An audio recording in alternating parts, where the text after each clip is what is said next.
Meet me. Welcome back, boys. Now, today we're going to talk about Hwayoung. And in lieu of a should you pull video, I'm just going to tell you, should you pull? Yes, this hero is freaking amazing. But I also wanted to make this kind of a discussion video based on this question the guy sent me on Discord about how new heroes impact the meta. Because I think some newer players just stepping into RTA don't fully they think these new heroes come out in a vacuum.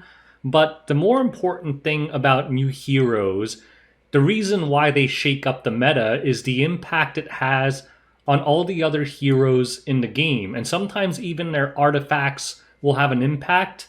And I kind of want to go into all of that today. So buckle in. We're just going to have a casual, fun conversation. I'll do a formal review of her at some point in the future. But this is just kind of like a discussion thing. So this is my Hwayoung. I literally did not have her built until the very last day of the season when I got my ass whooped by her multiple times. I didn't actually expect to build her, but then she crushed me so hard, and I realized I had vastly underestimated how good she was.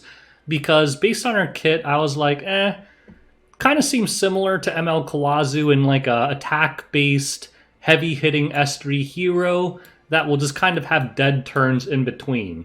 But I was wrong. I was wrong for two reasons. Number one, her S1 does pretty damn good damage because of Uberius Tooth, so it's not really dead turns. It's still pretty strong. But honestly, I don't really care about that. I think that wouldn't have alone made her super good.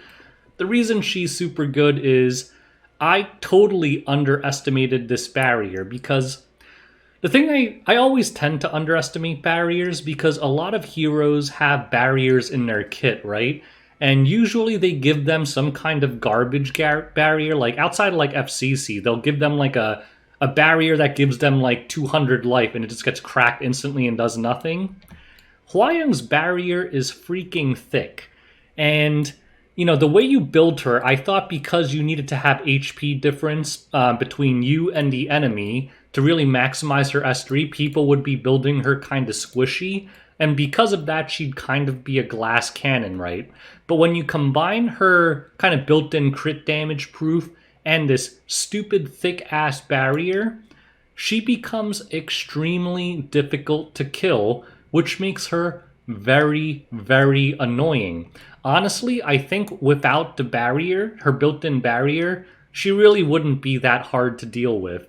And it just goes to show you how little elements in the kit can make a hero so much more powerful than they would be otherwise. Like this entire part here was what I discounted entirely that I was super wrong about.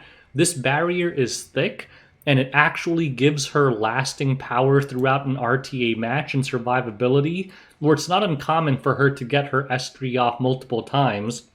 Whereas I mistakenly assumed that this hero would kind of be like a one and done kind of hero. Like you kick someone in the face, they're deleted, and then she kind of just sits there and dies slowly, much like Inferno Kawazu. But actually, she will be pounding your face for quite some time. So she's a very good hero. We'll go more into the specifics of her when I formally review her.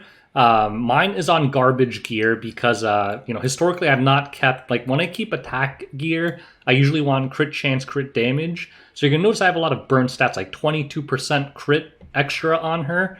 That's all wasted stats. 26 extra crit damage, that's all wasted stats. Effectiveness, she literally has no debuffs. That's all wasted stats. So realistically, you would just want to completely max out her attack, get her some bulk so she doesn't die instantly. She's a very easy hero to build because these top 4 stats are all you care about. Although for her, honestly, I would prioritize defense over health because that will help her barrier more.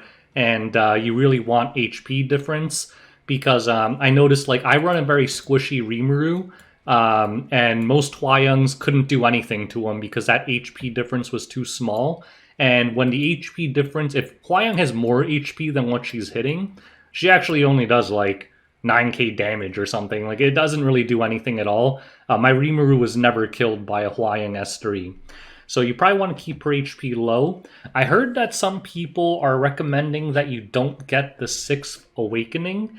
I don't know if I fully agree with that, but I'm sure someone did the math. So if that's, I mean, it's too late for me, but might be something you want to consider. But I gotta say, honestly, I've seen most Hwayoungs be like 13 to 16k HP in RTA because honestly, if you're trying to just kill APOC Ravis and stuff, I think you only need like a 6k HP difference to get the full extra damage.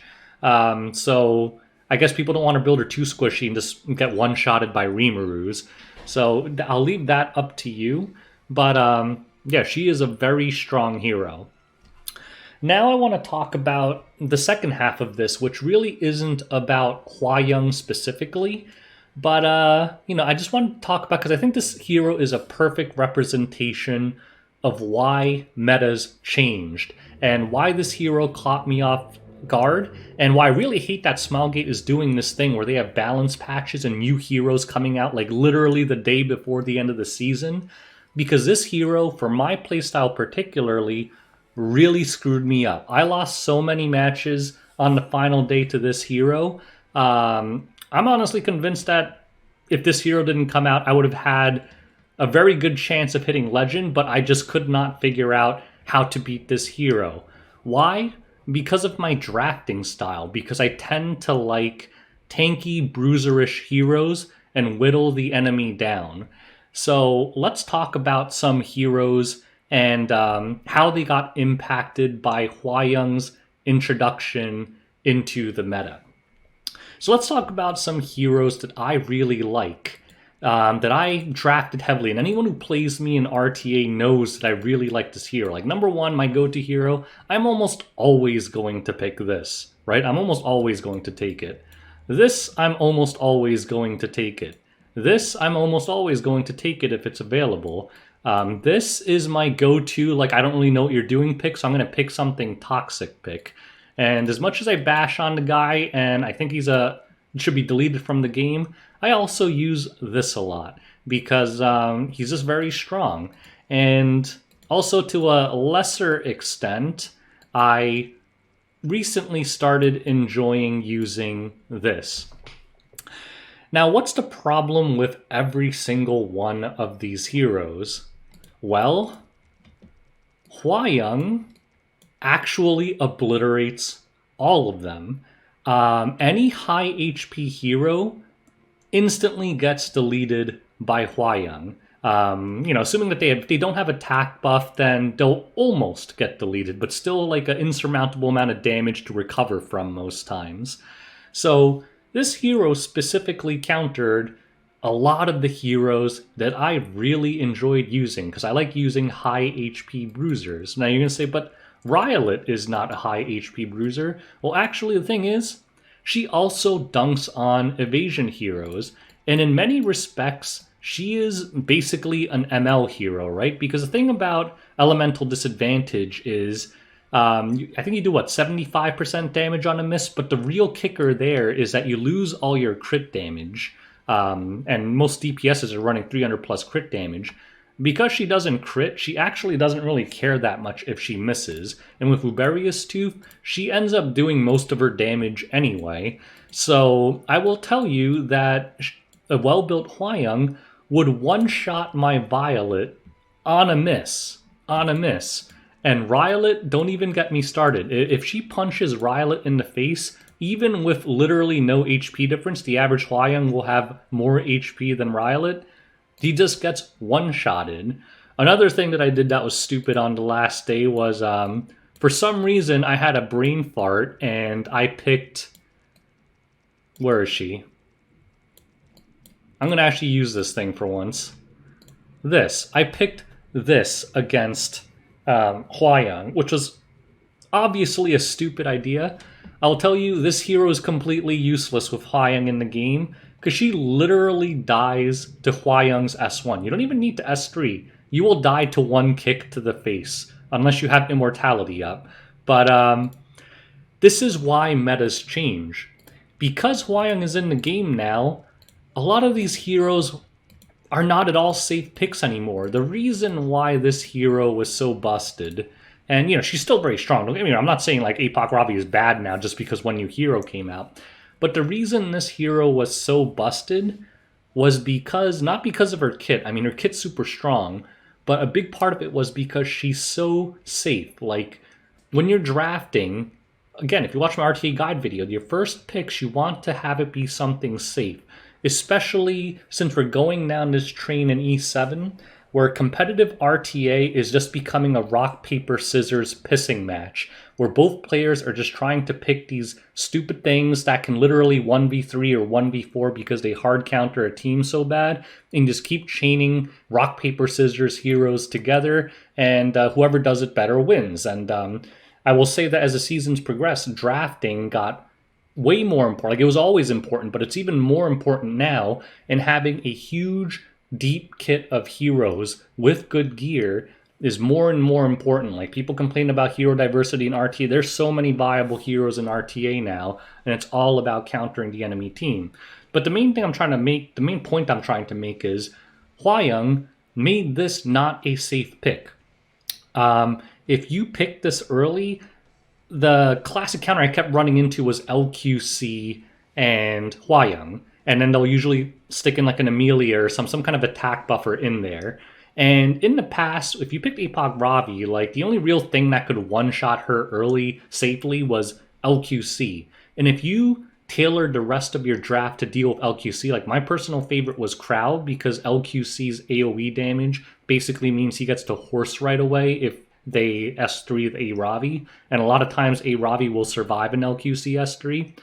It became like not that big of a problem to deal. Like, you early pick Apoc Ravi, and outside of Cleave, a typical bruiser comp was never going to one-shot her, and all you had to really deal with was LQC. And otherwise, they were just going to slowly whittle her down with something like S10A.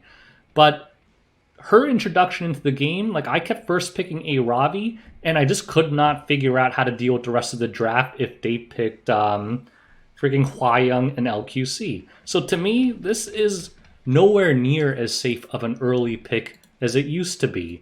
Violet was kind of a hero where you could kind of pick it into most drafts. Not like every draft, but as like a 4 and 5, if they had a lot of single target DPS or even AoE DPS that, didn't have like evasion breaking mechanics or a lot of fire heroes, he was pretty safe to pick. It's not safe to pick at all anymore because Hwayoung one-shots him in the face, and she's a fire unit too, so his counters will miss half the time. Yeah, I mean,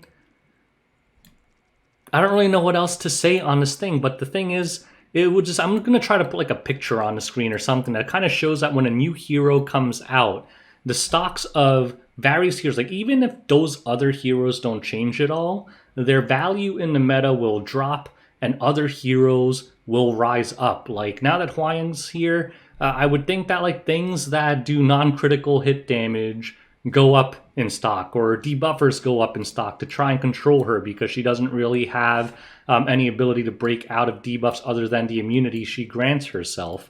So every new hero kind of changes the heroes that have value. And that also applies to artifacts. Like, I used ML Kawazu a lot. Like, I want to say I'm the only player in like the top 1,000 that was regularly using this hero. And he actually got a big buff. Like, people didn't realize it. He got a big buff because the thing with Infernal Kawazu is he didn't really have that great of an artifact to use before. Like, most people use him on Border Coin because when you proc his S2, that counts as a non-attack skill, and he gets a little bit more attack, a little bit more speed, along with the push-up, and that's what you wanted. But this artifact is a huge buff, because you don't have to care about that. You basically get that stack of Border Coin for free, and on top of that, if he doesn't crit, he has a 100% chance, if you have a good artifact, to apply an extra burn. An extra burn for Infernal Kawazu that's detonated by the S3 is actually a lot more damage. So Infernal Kawazu actually got a big buff just from this artifact. Another historical example of that is when this thing got buffed. This was a buff to a lot of heroes like Closet Charles and Riolet. Like, you have to understand that like when artifacts get buffed, a lot of times they make heroes that are average into suddenly very strong heroes. Like suddenly you were able to run Riolet on Portrait, basically, right? While maintaining your evasion. Like, adding Portrait to any hero is a big damage difference, right? So basically, they said you get to keep your original evasion with MLDB and have Portrait for free. Obviously, that's a big buff. So anyways, that's my little chat video here. I guess the TLDR is when new heroes come out, you can't just think about are they good? Because that's what like kind of amateur players think, right? They always want to like a new hero comes out and they just say like, are they good? Are they good? Are they good? And the answer might be yes. The answer might be no. But if the answer is yes and they're very strong, the second thing that you have to think about as a competitive player is what is this hero's existence going to do to the rest of the heroes in the game? What heroes that are SS tier right now might fall because now this hero is an option? What heroes that are B tier right now might become A tier or S tier because they're a lot more viable because this hero will be popular and that hero is very strong against it. Like, maybe, I don't know, Fire Cowrick or something that resets her will gain stock and value. I don't know, like some way to stop her from getting off this S3 and opening hard. Or maybe even Jay Kisei can reset her or something. So I don't really think those heroes counter her, but you get the idea. If there are heroes that are strong against it, actually Kisei would probably be pretty good against this. But the point is, heroes that aren't that popular now, if there becomes a hero that becomes dominant in the meta, and there's a hero that's lower tier that's strong against it, that hero's stock will rise. A good example I could give you from several seasons ago was when Carrot was overpowered, and because of that, the stock of this hero rose dramatically. Kisei herself didn't really change at all, but because Kisei was good against Carrot, and because every single player was drafting Carrot as early as possible, Kisei became a must build for a lot of competitive RTAers. So anyways, that's just a quick chat. We will do a formal review of this hero. I will do a Hwayoung showcase in like Guild Wars and whatever going forward. But I hope you enjoyed this little nonsensical chat, and hopefully I'll build a Hwayoung that isn't complete garbage at some point, but I just don't have the kind of wacky gear that she needs. So anyways, thanks for watching. Till next time, boys. Peace.